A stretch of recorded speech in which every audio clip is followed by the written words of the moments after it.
inay diyaarado ay soo diraan oo helikobtaradii wax bakhtiinayay markaa inay diyaarado iyaguna yimaadaan madaxweynaha jamhuuriyadda Soomaaliland dowladda Imaaraadka xiriir la sameeyay inay diyaarado ay soo diraan oo helikobtaradii wax bakhtiinayay markaa aroorta inay diyaarado iyaguna yimaadaan ma lihin diyaarado rusheeya oo dusha ka damiya deegaan buuraleeya waa deegaan ay adag tahay in la tago waa deegaan dabdamiska gaadhaya ay adag tahay sidoo u damiyo waa deegaan u baahan in ilaahay awoodiisa caawa in oran karno waa kaliya ta joojin karta waxa weeyaan buurta dadkii wixii arkay way dareemi karayaan inta ay leeg tahay kaymaheedu waa khasaaro weyn oo soo gaadhay dhaawac badan baa jira ma dareemi karno inta xoolo ku naf waayay waayo meesha waa buurley la iskuma warhayo masaafo aada waa masaafo isku jirta ilaa iyo 40 kilomitir oo isku weera runtii waa wax laga naxo maadaama buurley tahay meeshu wasaaradda caafimaadka sida ugu diyaargaroodeen maadaama dad naqas ku dhigi karo dhaawacmi karo maadaama meesha buurley tahay sida diyaargaroodeen marka buurta la gaaro halka gaadhigu kaga dego tiimka caafimaadka way lugeynayaan iyadoo madow tahay oo habeen tahay oo ay adag tahay in la lugeeyo tooshash bay ku lugeynayaan intay gaari karaan way ka daadegayaan runtii aad iyo aad u dadaalayaan ilaahay waxaan ka rajaynayaa inuu miisaanka xasanaadka ugu daro shaqada adag ay hayaan hadhiyo habeen shaqaalaweynaha caafimaadka guud ahaan gaar ahaanna shaqaalaweynaha gobolka Sanaag ambalaasyadu waa diyaar oo runtii magaalada diyaar ku yihiin meel ambalaas mari kara maaha laakiin dadka marka hore gacanta ku soo qaadayaan inta ugu badan waxaan ku dadaalaynaa inaan neef qabatoomin dadku kul waxaan daawadayaal iyadoo saacadihii dambeysay buuraleyda gobolka Sanaag oo dab xooggan ka kacay ayaa hadda waxa magaalada Hargeysa ka baxay wafdi culus oo ka socda xukuumadda Soomaaliland cabdishii magaalo wasiir dowlaha wasaaradda arrimaha gudaha Soomaaliland iyo sidoo kale agaasimaha guud wasaaradda caafimaadka arigaba ku socotaan bal soo dhawaada fariinta ku diraysan maxay arinta dhacday waa arin masiibo qaran weeye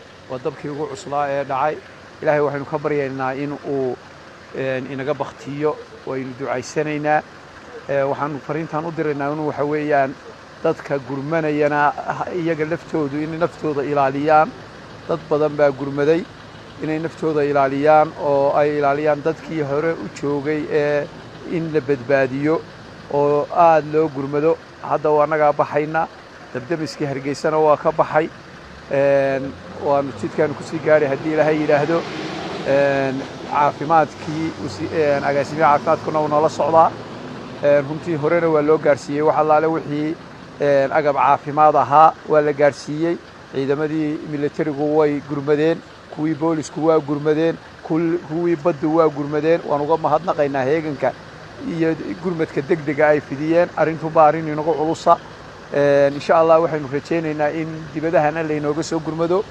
oo dabka la bakhtiyo ilaahay baynu weydiisanaynaa oo awooda leh insha Allah de wixii in reer Soomaaliland ay Allah raadaan oo ay arinta ku baraarugsanaadaan arintu arin fudud ma aha waxa weeyaan buurta dadkii wixii arkay way dareemi karayaan inta ay leeg tahay kaymaheedu aadna waa loo ilaaliyay waa khasaaro weyn oo soo gaadhay ilaa hadda wax dhimasho aan looma soo sheegin waxa weeyaan laakiin dhaawac badan baa jira ilaahay waxaynu ka baryaynaa inuu boogadhayo ilaahay waxaynu ka baryaynaa inaanu waxba inaga dilin waa xilli xagaaya oo xeebta laga soo baxay oo buurta loo soo baxay xoolo dhaqatadii way ka soo guureen xaggii xeebta kulaylka dartii ilaahay waxaynu uga baryaynaa inuu halkaa inaga xakameeyo inana inaynu iscaawino oo la isu gurmado oo xukuumaduna way gurmanaysaa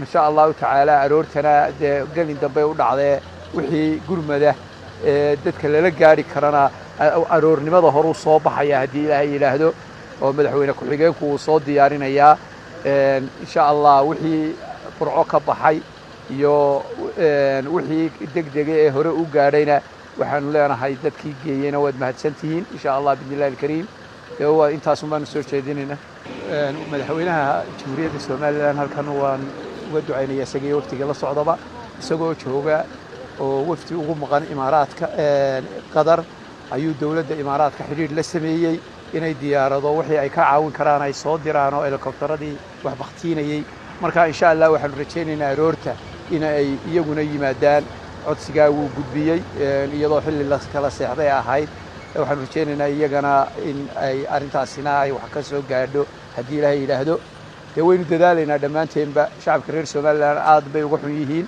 wax ilaahay keenay oo waa lagu qanacayaa wax kastoo ilaahay inoo keeno. ugu horreyn waan ku mahad celinayaa Ibrahim walaal. kulley saacadan oo saacadanba waxaan diyaar u nahay inaan u baxno Sanaag, gobolka Sanaag gaar ahaan magaalada madaxda Cerigabo iyo buuraleyda waqooyi ee gobolka Sanaag oo runtii maanta dab xooggan uu ka kacay. ugu horreyn ilaahay waxaan ka baryayaa inuu dabka qaboojiyo, inuu biyo ku shubo. ummadda guud ahaan ummadda islaamka gaar ahaan ummadda Somaliland waxaan leeyahay inuu ducayno. kulley wuu adag yahay oo awoodaha ilaahay way tusaale u tahay nool. waa tusaale ilaahay nagu tusaya awooddeena intay leegtay. ilaahay waxaan ka rajaynayaa in laga qaboojiyo. ilaahay waxaan uga mahad celinaynaa inaanu ilaa iminka aanaan maqlin in naf ay wax ku noqotay oo ku dhimatay, laakiin ay jiraan dhaawacyo badan. runtii sidaa wasiirku sheegay gurmad baanu nahay. ilaahay waxaan ka rajay awood kale ma lihin inaanu dadka kala qayb galno, inaanu tusno inaanu barbar taagannahay. runtii waa deegaan ballaadhan, waa deegaan buuraleya, waa deegaan ay adag tahay in la tago, waa deegaan waddadooda adag tahay, waa deegaan dabdamiska gaadhaya ay adag tahay siduu u damiyo, waa deegaan u baahan in ilaahay awooddiisa caawa aynu odhan karno waa ta keliya tay joojin karta. ma lihin diyaarado rusheeya oo dusha ka damiya. ilaahay waxaan ka baryaynaa inuu raxmaad iyo roob khayr qabo ku badbaadiyo oo ku joojiyo. sidaa daraaddeed walaal ducadaas baynu u baahan nahay. waxaan doonaynaa inaanu dadka barbar istaagno ka wasaaradda caafimaad ahaan sida madaxweynuhu amarka ku bixiyey. kolley waxaan ka midnahay wasaaradaha guddida loo saaray. maantana kolley gurmadkii ugu horreeyay waan dirnay. tiimamkii caafimaadku way joogaan ilaa maanta markuu bilaabmay ilaa iminka way joogaan. dadka way u shaqaynayaan. iminkana insha allah emergencygii iyo adeegii kalena waanu wadnaa, waanu ma gaadhaynaa haddii ilaahay idhaahdo. ilahay waxaan ka rajaynaynaa in uu naga qaboojiyo mar labaad iyo mar saddexaadba. waxaan Somaliland leeyahay aanu ducayno, wixii gurman karaa ha gurmadaan. kulley wixii gurmadee kale gaadhayana diyaar baan u nahay oo waa soo dhawaynaynaa. guud ahaan ilaa iminka waxaan rajaynayaa inuu dabkii weli socdo oo ilaa iminka inta la sheegayo uu soconayaa.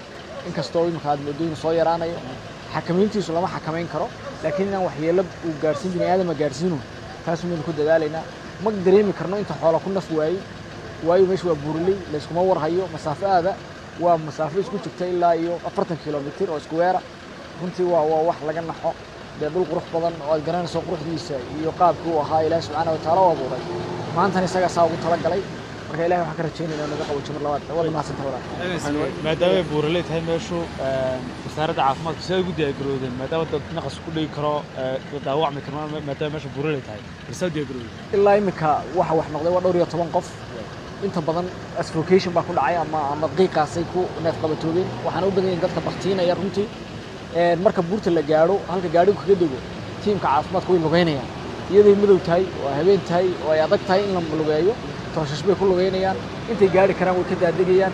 runtii aad iyo aad bay u dadaalayaan. ilaahay waxaan ka rajaynayaa inuu miisaanka xasanaadka ugu daro shaqada adag ay hayaan har iyo habeen. shaqaalaweynaha caafimaadka guud ahaan gaar ahaanna shaqaalaweynaha gobolka Sanaag ambalaasyadii waa diyaar oo runtii magaaladii diyaar ku yihiin. meel ambalaas mari kara maaha, laakiin dadka marka hore gacanta ku soo qaadayaan. inta ugu badan waxaan ku dadaalaynaa inaan neef qabatoobin dadku. kuwa ugu badan waxyeeloobin oo dadka baktiinaya. dee mararka qaar isagoo qofka ku dhex jiro oo kayntii dhex jooga ayaa waxaa dhacaysa inuu weyf ama mawjadi xagga dambe kaga timaado. marka wallaahi way dadaalayaan. inta dadaalkayagana waan dadaalaynaa.